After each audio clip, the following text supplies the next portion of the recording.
Hello everybody and welcome back.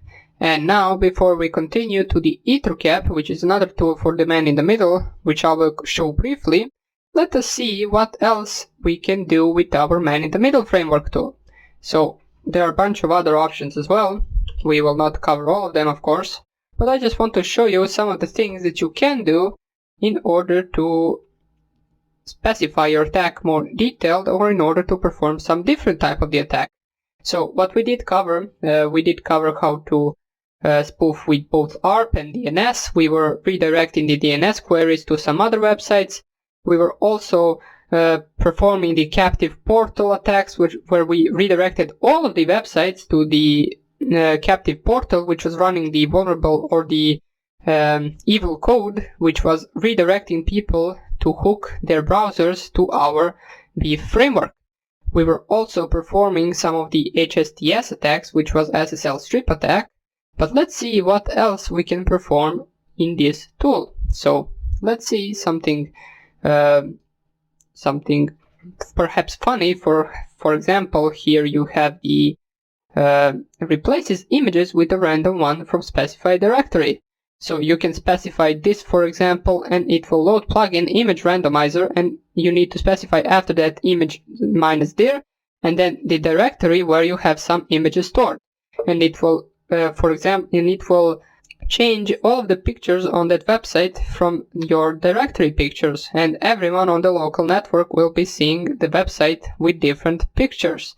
Now that is something that you can do. For example, I would show you, but I don't really have the folder with pictures right here, but there is another thing we can do. So for example, another funny thing is upside down internet, which loads plugin upside down internet, which flips images 180 degrees. So we can try that one out since we don't need anything besides that.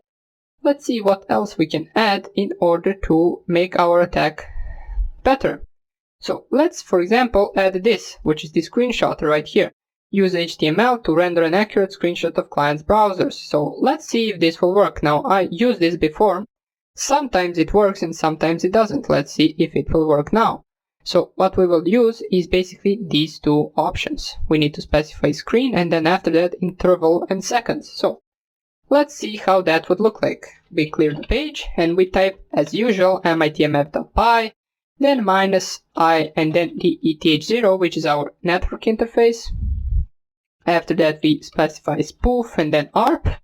You will most likely always be using ARP spoofing, since you cannot perform man in the middle attack without it. After that, what we want to use, I believe it is upside down internet. Well, that could be a problem. Let us copy it. Or you know what, we can actually do it like this. So we can open up another terminal,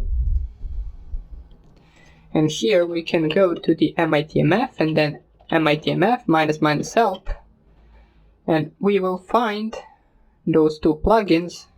I believe they were somewhere towards the top. Now this is also one interesting plugin, injects a JavaScript keylogger into clients' web pages. So this is basically a keylogger that will be injected into vulnerable web pages, and then you will be able to capture keystrokes. But we will not be doing that right now. We will only use these two, which is the screen interval and then the image randomizer, which is right here. Or not the image randomizer, the upside down internet. It will flip all of the images on the current web page. So let us start typing it.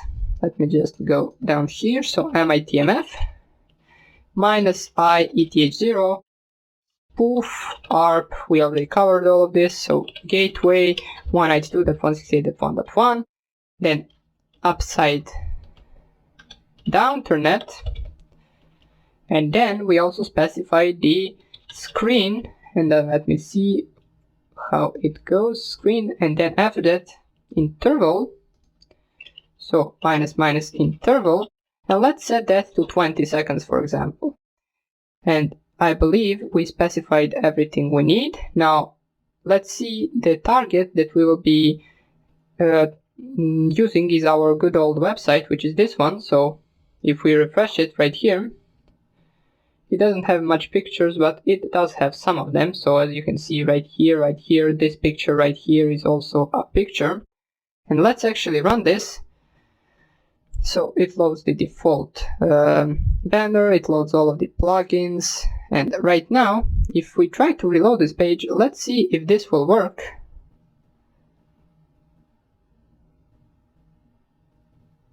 We can see this picture right here, which is in the name, is flipped. So let's see.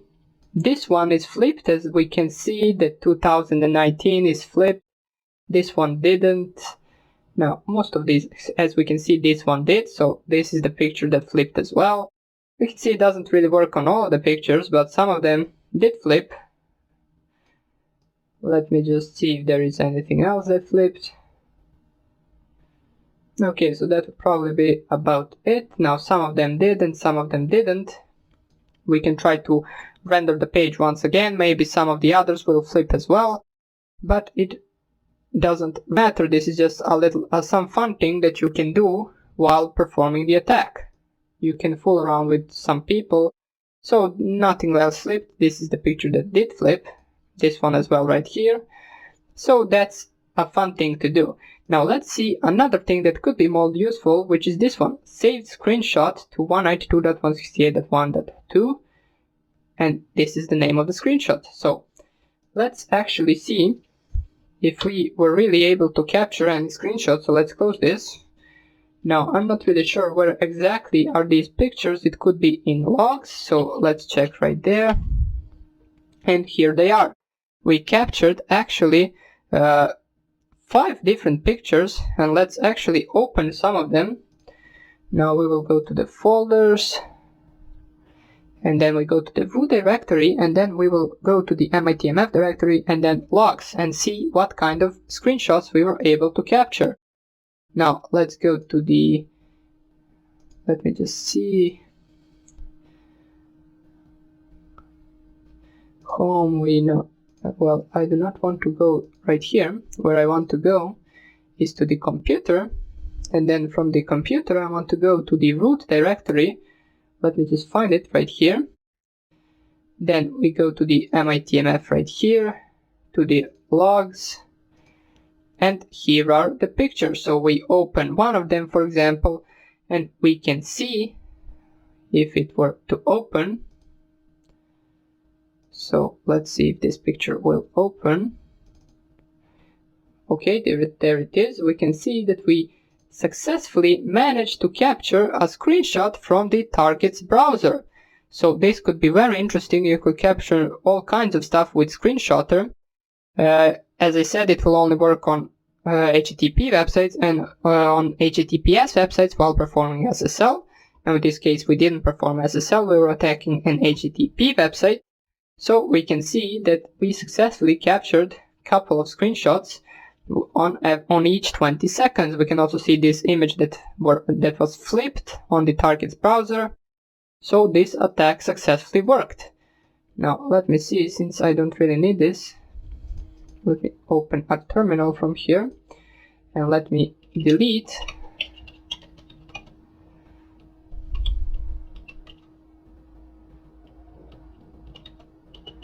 Or I will just delete it later since it has some weird names, no sense to delete it right now.